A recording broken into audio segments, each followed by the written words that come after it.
Hello aspirants, welcome to Aspirant Dream Civil Services. How was your HCS exam of 12 September? Haryana civil services का exam कैसा रहा आप सबका?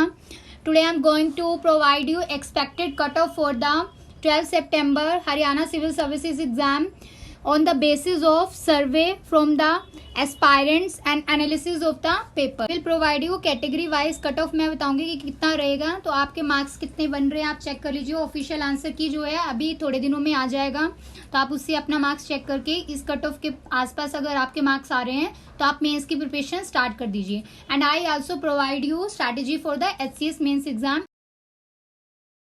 As you all know, GS paper 1 जो है वो 100 क्वेश्चंस थे, 100 मार्क्स का है, और इसमें आपका कट ऑफ जो है इसी बेसिस पे डिसाइड होगा, पेपर 1 के बेसिस पे. बिकॉज CE सेट जो पेपर 2 है वो 33% मार्क्स आपको उसमें लाने हैं, वो क्वालिफाइंग नेचर का है. तो पेपर का लेवल देखते हैं. मॉडरेट टू डिफिकल्ट था. एज पैटर्न चेंज हुआ है, इस बार स्टेटमेंट बेस्ड क्वेश्चन आए हैं. प्रीवियस ईयर में जो है 1 लाइनर टाइप के क्वेश्चन आते थे तो कट ऑफ ज्यादा जाता था, तो इस बार जो है कट ऑफ कम जाएगा as compare to previous year cut off. General category के लिए, अनरिजर्व कैटेगरी के लिए 65 to 70 कट ऑफ जाएगा out of 100 marks. Because question थोड़े चेंज हुआ है, पैटर्न चेंज हुआ है, जिसकी वजह से कट ऑफ जो है कम जाएगा. अगर आपके मार्क्स जो है 65 to 70 के बीच में आ रहे हैं तो आप मेंस की प्रिपरेशन कर सकते हैं. इससे कम कट ऑफ जा सकता है, बट इससे ज्यादा कट ऑफ नहीं जाएगा. तो आपके अगर मार्क्स 65 के आसपास आ रहे हैं तो आप सेफ जोन में हो. EWS ऑफ हरियाणा के लिए 60 to 65 कट ऑफ रह सकता है. And for BC of Haryana के लिए 58 to 63 कट ऑफ रहेगा.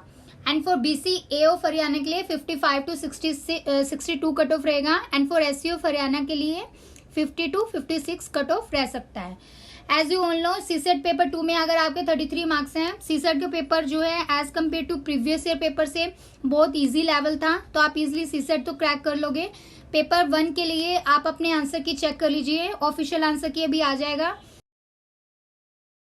तो जो मेंस पेपर है वो रिटन टेस्ट होगा, सब्जेक्टिव टाइप है.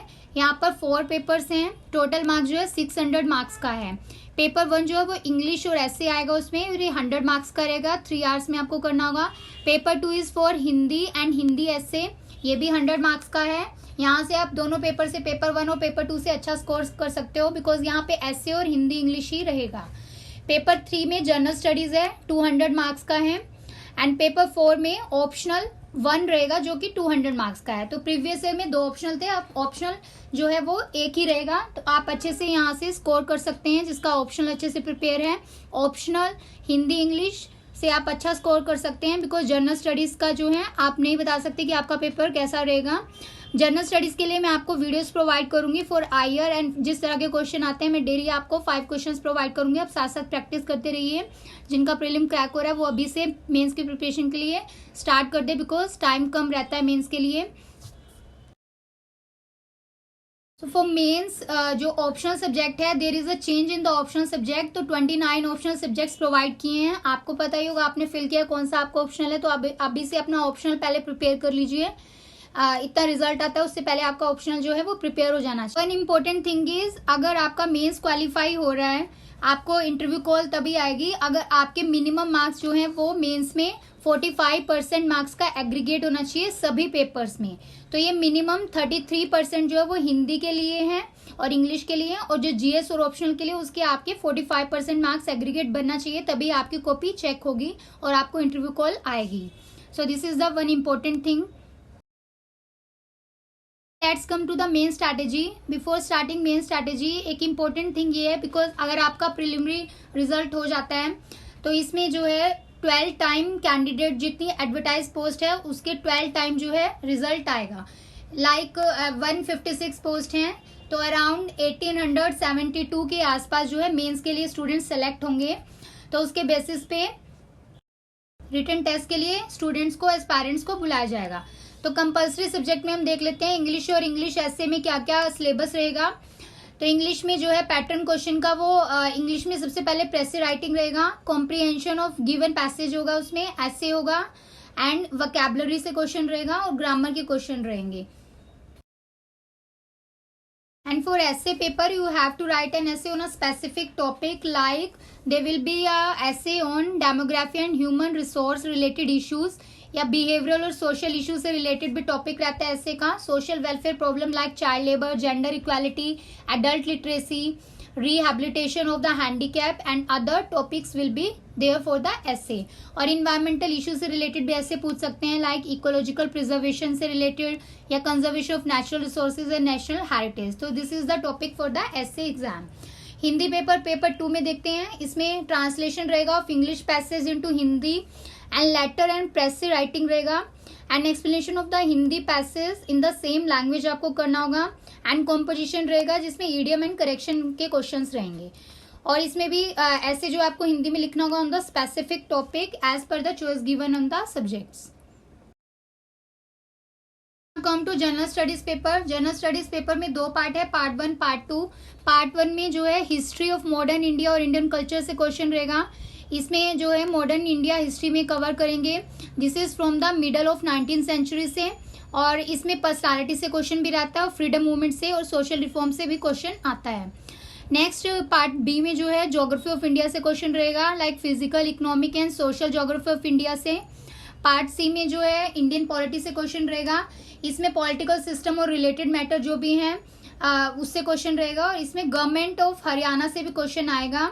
तो जो हरियाणा की पॉलिसीज है related with the political part वो भी आपको अच्छे से कवर करके जानी होगी. And in part 4 current national issue से क्वेश्चन रहेगा and this part is to test the candidate awareness of the current national issue. तो आपको साथ साथ करंट अफेयर्स के टॉपिक भी कवर करने हैं. तो मैं आपको सारी वीडियोस प्रोवाइड करूंगी फॉर द जीएस पेपर. उसके बेसिस पे आपको मैं क्वेश्चन फॉर्म में प्रोवाइड करूंगी. आप उसके साथ साथ उसको लिखिएगा क्वेश्चन को और साथ साथ प्रैक्टिस स्टार्ट कर दीजिए for the mains paper. In part 2 India and world से क्वेश्चन रहेगा. तो इसमें जो भी करंट में चल रहा है वर्ल्ड से रिलेटेड वहां से क्वेश्चन रहेगा. जैसे अभी तालिबान और अफगानिस्तान इश्यू चल रहा है तो वहां से क्वेश्चन आ सकता है. तो ये भी पार्ट इंपॉर्टेंट है. इसमें सारा न्यूक्लियर पॉलिसीज भी पूछ सकते हैं. एक्सटर्नल सिक्योरिटी में भी क्वेश्चन रहता है, फॉरेन अफेयर इश्यूज पे. पार्ट बी में जो है वो इंडियन इकोनॉमी से क्वेश्चन आएगा. तो प्लानिंग और economic development part of India को आपको अच्छे से कवर करना होगा. फॉरेन ट्रेड से रिलेटेड लाइक इंटरनेशनल ऑर्गेनाइजेशन है IMF, वर्ल्ड बैंक, WTO, यहाँ से क्वेश्चन रहता है. पार्ट सी में इंटरनेशनल अफेयर एंड इंस्टीट्यूशन से क्वेश्चन आएगा. तो जो भी इंपॉर्टेंट न्यूज में चल रहा है world affair age related with the international institution, जैसे WHO जो है पैंडेमिक की वजह से न्यूज में है तो उस पर क्वेश्चन आ सकता है. पार्ट डी में जो है आपको पार्ट 4 में development in the field of science and technology को कवर करना होगा. तो साइंस एंड स्पेस से रिलेटेड जो भी न्यूज में रहता है वहां से क्वेश्चन आ सकता है. कम्युनिकेशन से रिलेटेड भी आ सकता है. एंड पार्ट ई में जो है statistical analysis, graph and diagram का पार्ट रहेगा. तो आपको स्टैटिस्टिक्स का पार्ट भी इसमें कवर करना रहेगा. This is all about the expected cut off analysis of the paper and main strategy. So आने वाली वीडियोज में मैं आपको मेंस की वीडियोस प्रोवाइड करूंगी for the general studies as well as for Hindi, English and optional में political science और history की वीडियोस आपको प्रोवाइड करूंगी. तो आपको चैनल को सब्सक्राइब कर लीजिए so that you will get all notification from this channel. And you can also join Aspirant Dream Civil Services Telegram channel for the PDF of the mains question answer writing paper. So friends, all the best to all of you for the result. Thanks for watching this video. Jai Hind.